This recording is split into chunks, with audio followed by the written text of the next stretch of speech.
Everyone has moments in life they can't just stop thinking about. They can be embarrassing things, like that one time you face planted in front of a group of teenagers, or something amazing like the first time you hosted your family for the holidays. And on Baby, This is Keke Palmer, hosted by me, Keke Palmer, and presented by BMW, we know to savor the good memories and let go of the bad. And one thing everyone remembers fondly is their first time behind the wheel of a BMW. So come join me and BMW this summer as we explore pop culture moments and topics you just can't stop thinking about on Baby, This is Keke Palmer. Sponsored by BMW, the ultimate driving machine. Acast powers the world's best podcasts. Here's a show that we recommend. What is The Briefing Room? It's a behind-the-scenes look at how the criminal justice system works and the lives of the people within that system. If you love true crime, well, these are the real people who do the job every day of making sure justice is served. Hi, I'm Detective Dave. I'm Detective Dan. Together we have decades of experience in local law enforcement, a profession that we think is often misunderstood. So we're going to explore how to do it right, and we won't shy away from when it's done wrong. These are stories you'll hear nowhere else. Unique, frank, and unvarnished. From the team that brought you Small Town Dicks, this is The Briefing Room. Episode 1 drops on August 30th. We'll meet you in the briefing room. Acast helps creators launch, grow, and monetize their podcasts everywhere. Acast.com.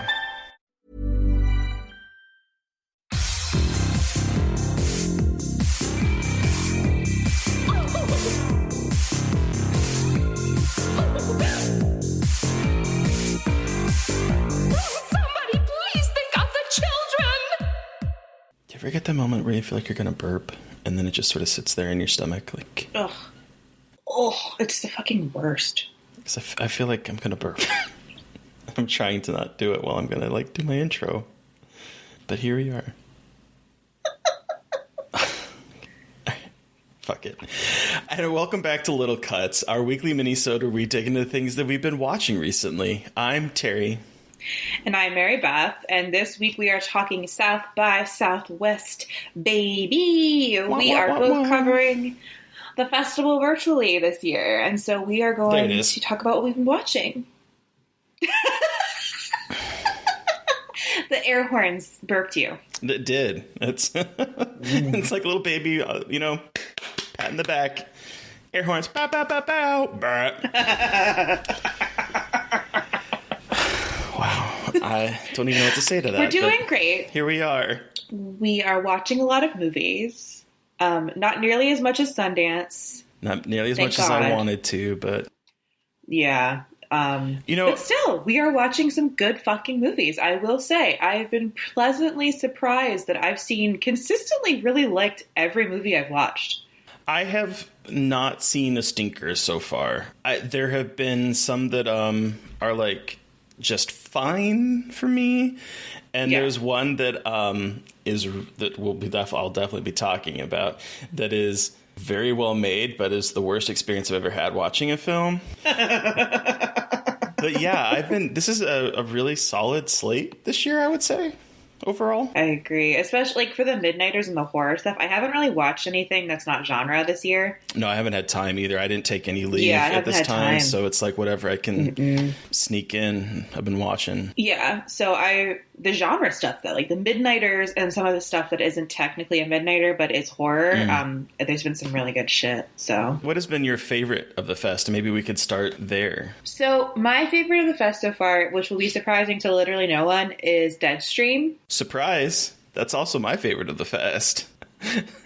I'm smiling very big, listeners. This is not a visual medium, but incredibly impressed with this movie that follows a disgraced YouTuber who goes to a haunted house to kind of bring back his reputation of doing weird stunts. And lo and behold, this house is haunted by one angry bitch who also wants clout. And it's incredible. Like, I think what's so impressive about this movie is it creates a tone that I haven't seen in found footage before in terms of striking a really good balance between like satirizing influencers, because that's a huge theme I think in Sundance this year and in a lot of festivals is like kind of critiquing influencer culture or like looking at influencer culture.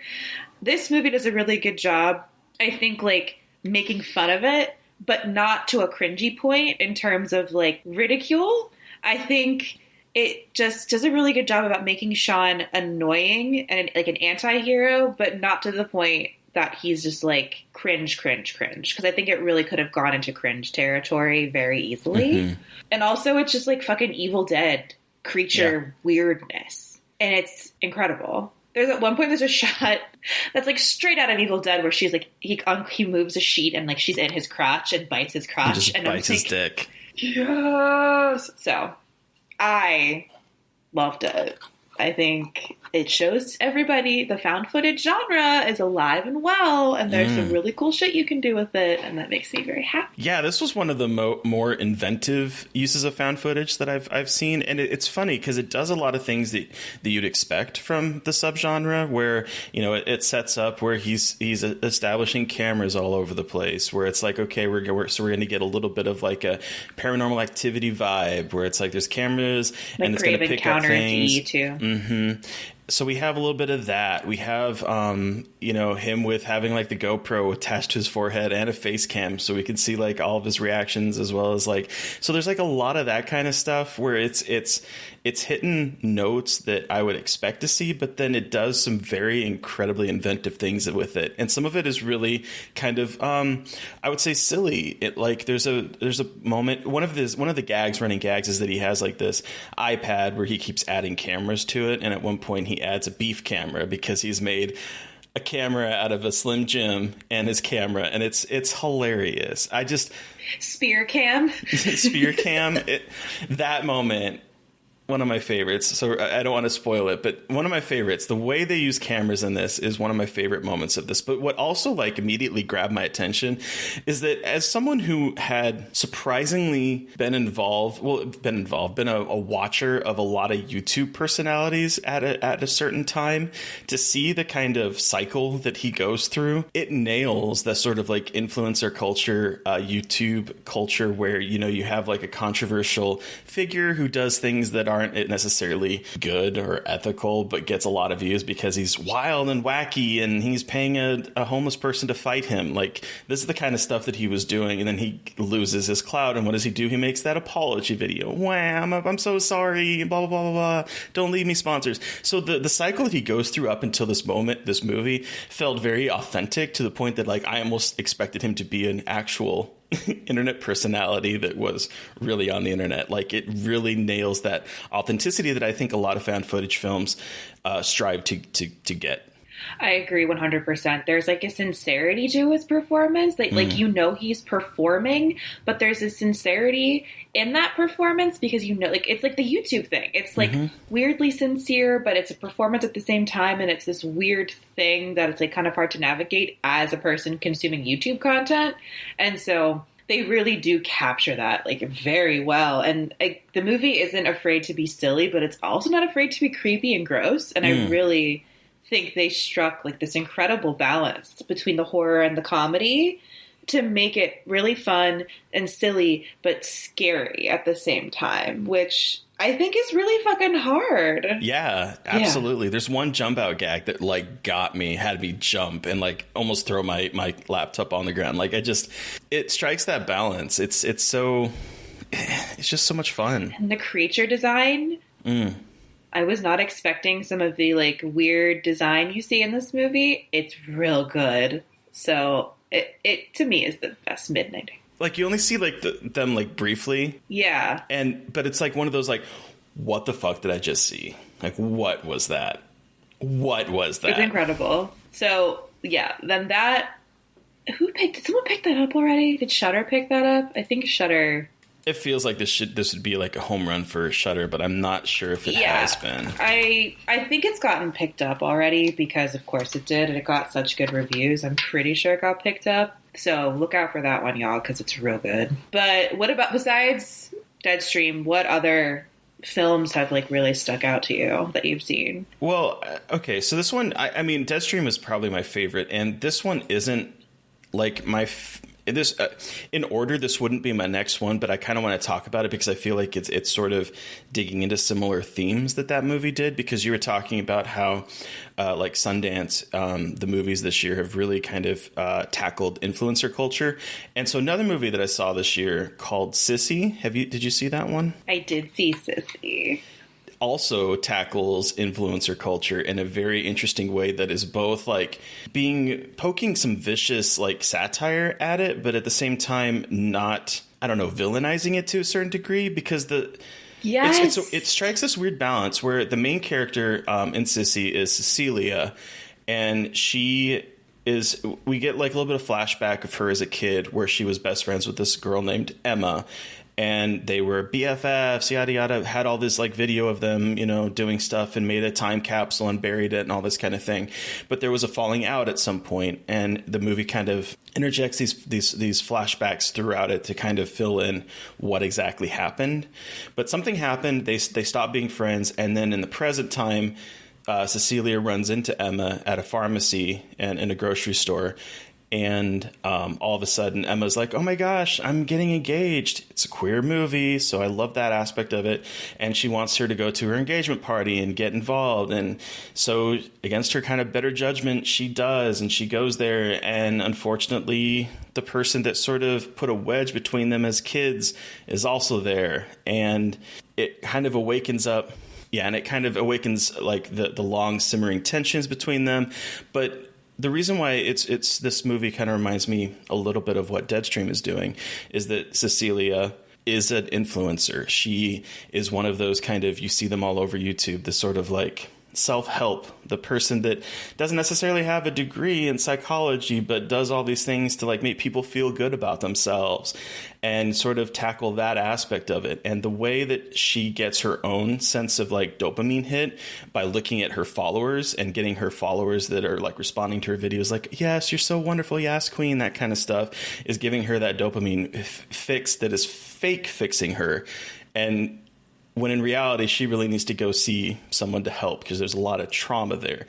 But it's sort of like tackling this idea of like that fake kind of culture that you think might be doing you good, but at the same time is not actually fixing the core issues. And so there's that aspect of it. And then it turns into a slasher at some point. And I think this movie is a lot of fun. It is. And I also feel like what's really great about this slasher part is I feel like they kind of play with who, like, it's not until I feel like they don't really like give you an answer. At least I was seeing it as like who the bad guy is going to be, because it feels like there are three main women who I felt like could be, because I knew it was like a slasher, but I was like, who out of these three women could it be? Because they kind of play with it, like who is going to be kind of the bad guy, I thought. And it obviously makes sense at a point who, like, I kind of liked how they played with expectations a little bit. Like, you probably know who it is, but it could be this person. It was a lot of fun. And again, there's as a black woman in the center of the film. There's a queer couple. Oh, I think the entire engagement party is queer for the most part. Like, it's just, there's a lot true. of queer people. That's true, because then there's a queer guy, and he's disabled, and he's on crutches. But it's like, this is the example of a movie where, like, you can have all of these demographics and have it not be, like, a thing. Like, you have a queer couple and queer people and a disabled person, but they still, like, have cool story beats and, like, have these moments that aren't based around their, like, labels of who they are as people, like, the labels that we put on ourselves. And so it was, like, a really great example of that, too. Like, look, you can have black queer people and not have it be, like, a thing. You know what I mean? I do. You don't have to, like, draw a lot of attention to it. And I love that the movie allows them to be messy, because let's be honest, a lot of the people in this movie are kind of insufferable. Oh, they all kind of suck. And I love that we can have that at this point, where it's like we're not having like the kind of, I don't know, tokenism that we see a lot with like queer characters or like minority characters in movies, where they have to be like this sterling example of their whatever they are.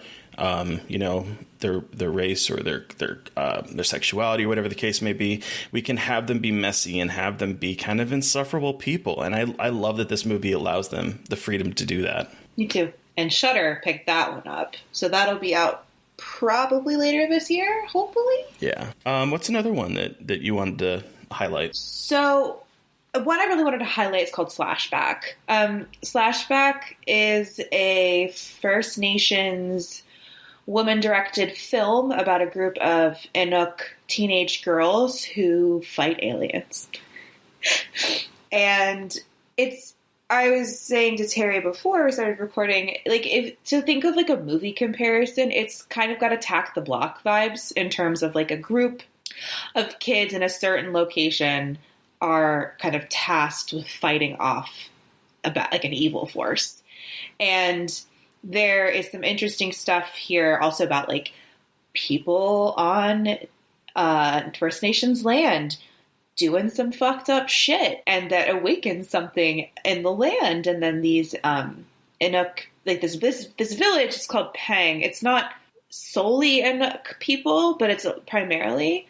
And what's great about this movie though is like there are there are casualties, but it's not massacring the village, because all of the adults are at an event and all of the kids are the older kids are watching the younger kids.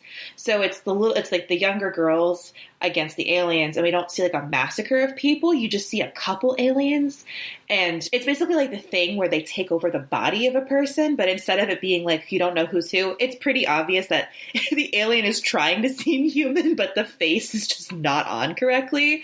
So there's a lot of homages to the Thing, and they even talk about the Thing, which is great. And it's like these like 12, 13-year-old girls who are just bad bitches who basically and then they kind of end up utilizing some of the tools that are passed on through their family, like these like heirlooms, these knives, a harpoon. And because a lot of the beginning is one of the main characters is trying to kind of is like shunning her Inuit heritage, because she's like, this is fucking stupid. I don't want to live here. I don't care about being Inuk. I don't care about this. And then she kind of learns to embrace it in a bad bitch way. And she also wears a really cool leather jacket from the last half of the movie. And in big letters in the back, it says, no justice on stolen land. And she wears that for like a good chunk of the movie. And it's very obvious. And I love like the very loud political statement this movie is making without beating you over the head with it. This is very much a movie that's like, look what you're fucking doing to First Nations people in Canada, without it being preachy. Like it's first and foremost a badass creature feature with some cool practical effects. It's low budget, so some of it's a little rough around the edges, but the practical effects are really cool. Like for what it is, like they're rad. And then some of the actors are a little stiff, but they're all like first time actors. They're all kids, so I can't fault them for that. But they're really good as a group of friends together. And so I think I wanted to highlight it because like we don't have a lot of movies like this. We have like 0 movies like this. And so like Blood Quantum came out a couple of years ago. That was like a zombie indigenous movie, and this one is basically First Nations Inuit alien movie, and it's awesome.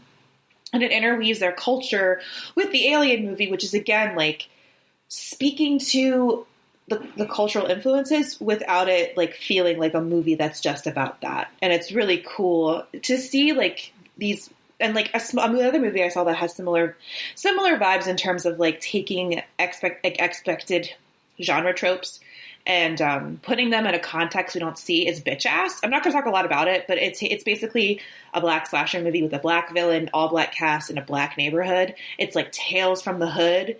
It's got like Tales from the Hood was a huge inspiration. And again, rough around the edges in terms of like low budget, but still really good. So it's like South by has gotten a banger roster this year in terms of bringing in creators that are queer, that are black, that are First Nations. It's really cool to see these horror movies both being made and getting showcased that are completely different from what we've seen in terms of it's not just white people on screen and not the usual like one black character or one character that gets killed off. In a completely different direction though. Woo! Boy, Soft and Quiet. I did not see this one, but I have heard many a thing. This movie, I mean, I put up on Twitter, I don't remember exactly what I said, but something to the effect of, like, I hated the experience of watching this movie. And that is not... I've heard that from several people, that the experience of watching the movie is incredibly uncomfortable. And again, that is not, like, a critique on the quality. I think that writer-director Beth Day Arujo, I apologize, I do not know how to pronounce the last name. Araujo, sorry. Okay. Wrote and directed it. It is a single take, real time descent into horrible white people. Wait. It's single take? It's single take. It's played in real time. It does not let you look away from any of the shit that is happening. And this is a movie that starts out with this white teacher. 90% of the cast is white for a reason, but it's following this teacher named Emily who is leaving school. She has a pie that she just baked for her little ladies group that she's meeting at the church, and it follows her on her walk to the church where she meets this group of the IMDb synopsis says organized as a mixture of like-minded women, which is a polite way of saying who these women are, because she puts this pie down onto the table that has like a cloth over it, and she pulls back the cloth in excitement, and there's a Nazi symbol carved into the top of this pie. And these like-minded women... Delicious white supremacy. Yes. These like-minded women are a bunch of far-right neo-Nazis who are coming together to talk about the problem with race. And they are absolutely horrible women who... the thing the movie does is it kind of takes archetypes of these women. So, like, there's one who's like, I don't even know why I'm here. But I just... I was just passed over for promotion by this Colombian woman, and I was there longer, and they gave her the promotion. So you have that, all the way up to a woman who was in jail and found skinheads, all the way up to a woman whose family is a legacy member of the KKK, all the way up to these variety of women who, for some reason or another, cannot stand that someone who is not white is succeeding. And the first... I would say 30 minutes of this is is kind of like almost an interview with them where like they're saying why they're here, explaining how horrible anyone that's not white is. And we are stuck with them for the entire movie. And as they leave the church, they kind of get thrown out of the church once the pastor that allowed them to stay there realizes what they're doing here, kicks them out and is like, you just got to go. They go to... One of the women owns a shop. They go to the shop to get wine, to have like a little wine date, and they find someone, and all of a sudden this movie turns into sort of like, in a way, like not completely, but like the thing that kept pointing to my mind is like Home Invasion, like The Strangers, if we were actually following the strangers as opposed to the couple inside the house. And it is the most... I felt ill through watching this. Like 20 minutes in, I literally wanted to jump out of my skin and turn off the movie. I was so distraught over what I was seeing. This movie is very confronting, and because it focuses completely on this group of white women, it's like, it's so frustrating to watch. And I hated watching it. I do want to watch it. I hate that I want to watch it, but I'm just curious because I feel like that sounds like it should be uncomfortable, and I'm glad it is, because we talk about white feminism so much and how white women really are like very integral in upholding systems of white supremacy. Mm-hmm. And like, people want to be like, it's all men. I'm like, no, white women are just as bad. Mm-hmm. Like I have witnessed it firsthand. Like, white women are evil.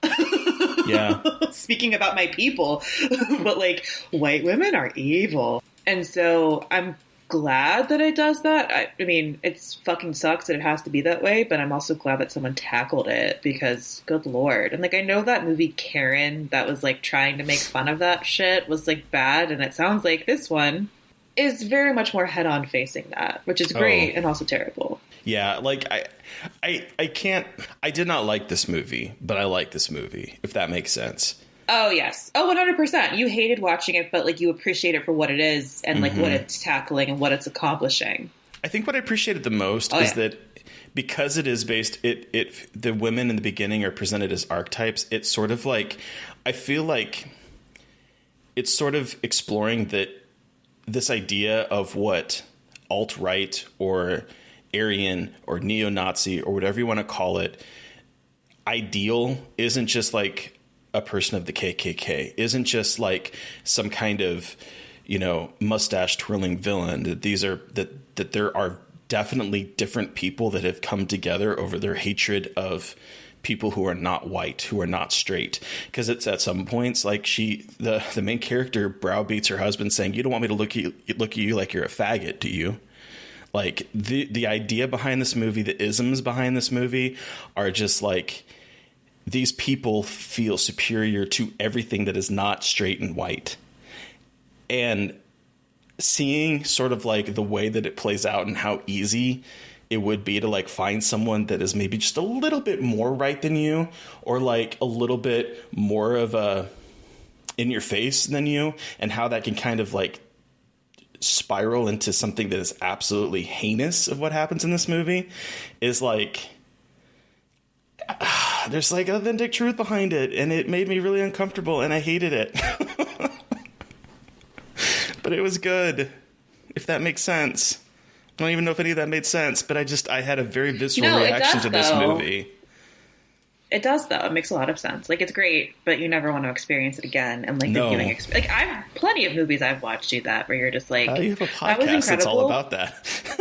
I do.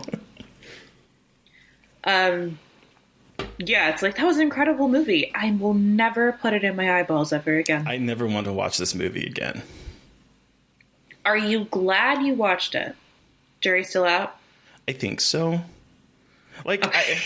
I think my It's hard to say. I know it's hard to like say glad, but you know what I mean. Like, sometimes when you experience that movie, you're like, I'm happy that I could experience it and like know about it, and then never think about it again. It's rough. I don't know. I don't know what the answer is to that, because like part of that is like, I mean, white privilege of me saying I never want to experience this movie, because for people that aren't white, you probably experience the kind of stuff that happens in this on a constant basis, because it leads to truly heinous things, but like even stuff when it's just like hasn't reached that dark end, it's still some pretty fucked up shit. And I'm just, so I feel like me saying I never want to watch it again is almost like me saying I want to stick my head in the ground and not acknowledge that this doesn't exist. But this movie, I don't know, just made me really, really sick to my stomach. So it's effective. Cool. It's very effective. I guess for the last movie we want to talk about, speaking of effective, Hypochondriac. Yeah. Which I just finished watching literal minutes before recording. And it punched me in the face like 6 times. Yeah. This is a movie where I like texted Mary Beth. I texted her listeners, whoever I'm talking to. Who is she? I texted last night and was like, boy, this movie is heavy, and I listed some trigger warnings because I definitely think this is a movie that you don't want to go into if you're not in the right headspace, because there is discussions of suicidal ideation, of schizophrenia, of a lot of troubling mental illness stuff that happens in this movie, but I think is ultimately very authentic in that regard. Yeah, I agree. So why don't you tell listeners what it's about, since you just watched it? So the movie follows Will, who is like a super kind of happy-go-lucky guy who works in a pottery studio. And the film opens up with him as a child and his mother attempting to kill him. So you kind of start off with this context already that, like, this man has been through the shit. And now, at the beginning of the film, he's dancing to Jessie J, and, like, he's upbeat, and it kind of seems like, okay, like, he's kind of gotten past his trauma. And then when his mom comes back into his life after about 10 years, he starts to unravel and starts, you know, having physical symptoms as well as mental symptoms. He hurts his hand at work and he starts experiencing, like, his hand starts locking up. He's having brain fog. He's dizzy, and he's also starting to have hallucinations of a man in a wolf suit. And it kind of just spirals down from there as he's kind of coming to grips with the fact that perhaps he inherited his mom's mental illness, and it's fucking with him because he doesn't want to be like his mom. And this was like I might cry a little bit. Sorry, y'all, because I did not watch this movie in a good headspace because I found out some shit about my mentally ill dad today in terms of him harassing my mother, and they are divorced and have been for over 2 decades. And I haven't spoken to my father in a couple of years to do similar things, not nearly as extreme as what's happening in this movie, but due to a lot of his abusive tendencies that I think stem from some mood disorder problems that are not addressed. And he's harassing my mom. And they're starting to harass me more. And so this movie hit because, you know, she's calling him and leaving voicemails and emails. And, like, I've been through that. And my dad, I think, is the reason why I'm bipolar. And I also am working on getting an ADHD diagnosis, and he has ADHD. And so this movie really hit a lot of points for me. Again, my situation is not nearly as extreme, but hit this whole thing of, like, I'm broken and, like, no one can love me because of, like, this trauma. And it hits that in, like, a really effective way. That's really hard to watch. Sorry. Holy shit. For me, and, like, it's going to be really hard to watch if you have any kind of parental trauma like that. Like, it's rough, but it really gets it right, which is hard to see, but I'm really happy to see. And also it's queer, which is amazing. There's ass eating in it, which is great. It sure is. And a lot of depictions of, like, having a partner and, like, not knowing what to do with your partner when you find out you're ill, and, like, being really scared that you'll hurt them and push them away. And oh God. Sorry. It's a heavy movie. It's real. It's very real. And I have suicidal ideation. It's, like, part of my mental illness stuff. So I was just like, this is really well done, but Jesus fucking Christ. Like, it's a lot. Yeah. But it got me to cry. So good for that movie. 2 things that jumped out at me when I was watching it. The first one is the idea that people, I mean, the movie is called Hypochondriac, and it's never really, like, I don't think spoken out loud, but, like, once he starts to have these physical manifestations, he starts to go to the doctors, and the doctors change faces, but they keep saying the same thing of, like, well, there's nothing wrong with you. And then they say the thing about how, like, well, you know, sometimes the brain can make you think things that aren't really there. But, like, the person changes, but the words are still the same. And it was really hard to watch this guy who is obviously dealing with something is happening to him. At early parts, you don't quite know what is going on, but something is physically happening to him and no one is believing him. And so there's that kind of aspect of, like, what is wrong with me? No one can tell me what is wrong with me in order to fix the problem. And so that really affected me. And then the thing that I really loved about this movie is the ending, and I'm not going to spoil it, but I will say that this movie does something that I don't think I've seen in a horror movie depicting mental illness. And I think the ending is what really made this movie something special for me. I agree. I think, without spoiling, I think it puts an important perspective that we don't usually see in terms of, like, what happened, like the end game with mental illness. And I really like that because it's, I don't know. I don't want to spoil it, but yeah. Another really good, important movie out of South by that obviously kicked my whole fucking ass. It's a lot, and, like, it's nonstop. So it's like, once it starts going, it's really hard. I think it can be a little much at times just because it's, like, very intense. And I think it's kind of that's why it's authentic. And like, I'm not saying that he should have like toned it down for audiences, because that's not the point. It's just, it's really, it comes to a point where you're like, Jesus Christ, like this is like having a mental breakdown. Like it's hard to endure. Well, and I think what also struck out to me is before the movie begins, it says based on a real life breakdown. And so exactly, I feel like without knowing, I feel like this is a very personal film. And I think you can kind of see that, particularly as it crests into the end of the film, that this movie comes from someone who probably struggles with similar thoughts as the character in the movie. I don't know that for sure. I don't know. I haven't been able to like do much research, but the fact that that's how the movie begins, I feel like this is coming from a very personal place. It's a lot. It was a lot to watch, but it was ultimately very good, I thought. Yeah, I agree. Just dog. I don't know if you heard my parents' dog barking.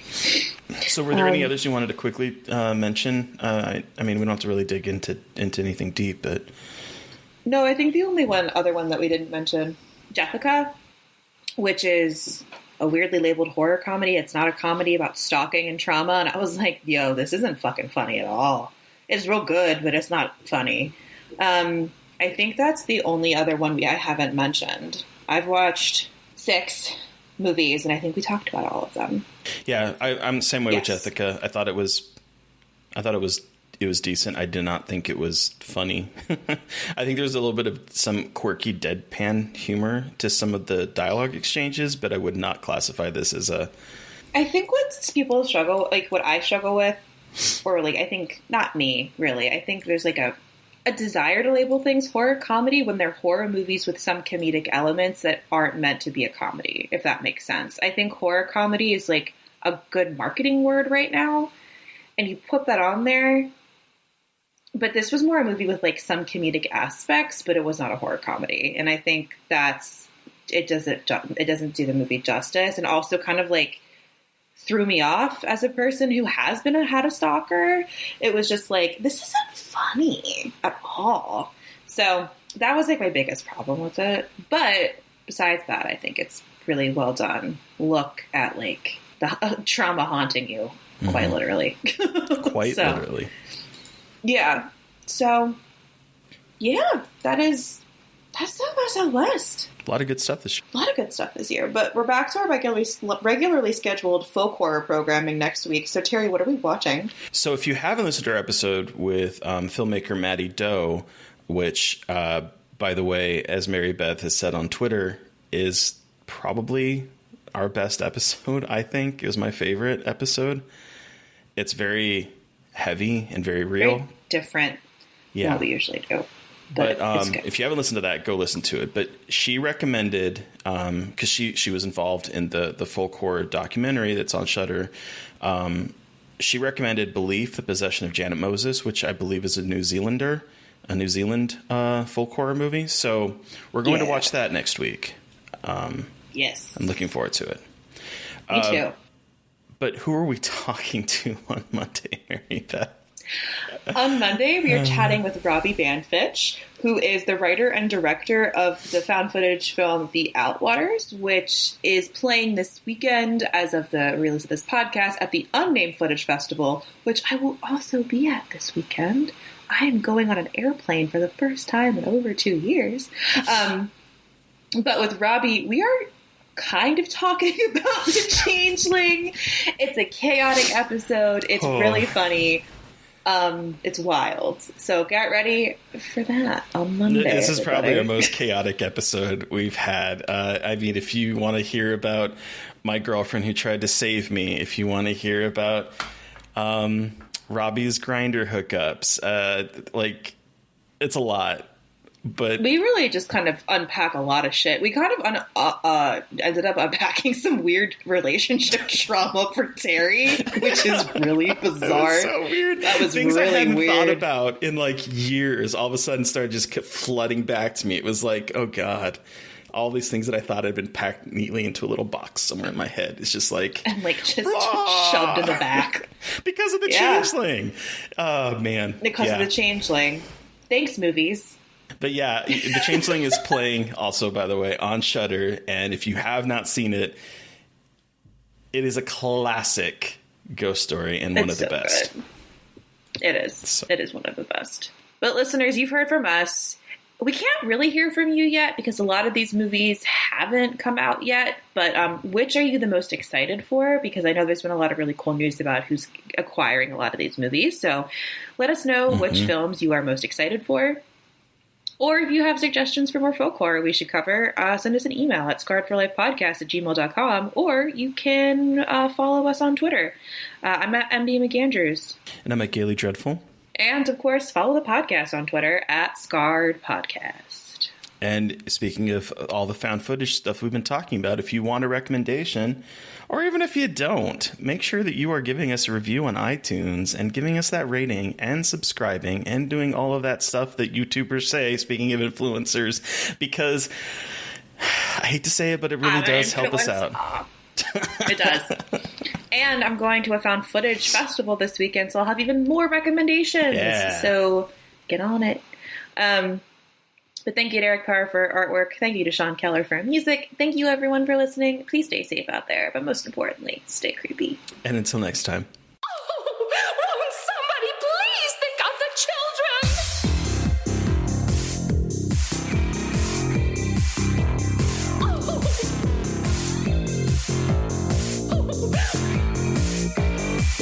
Won't somebody please think of the children?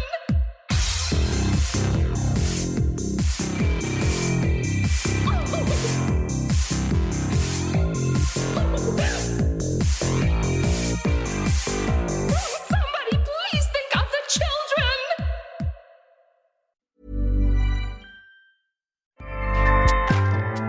Acast powers the world's best podcasts. Here's a show that we recommend. What is The Briefing Room? It's a behind-the-scenes look at how the criminal justice system works and the lives of the people within that system. If you love true crime, well, these are the real people who do the job every day of making sure justice is served. Hi, I'm Detective Dave. I'm Detective Dan. Together, we have decades of experience in local law enforcement, a profession that we think is often misunderstood. So we're going to explore how to do it right, and we won't shy away from when it's done wrong. These are stories you'll hear nowhere else. Unique, frank, and unvarnished. From the team that brought you Small Town Dicks, this is The Briefing Room. Episode 1 drops on August 30th. We'll meet you in the briefing room. Acast helps creators launch, grow, and monetize their podcasts everywhere. Acast.com.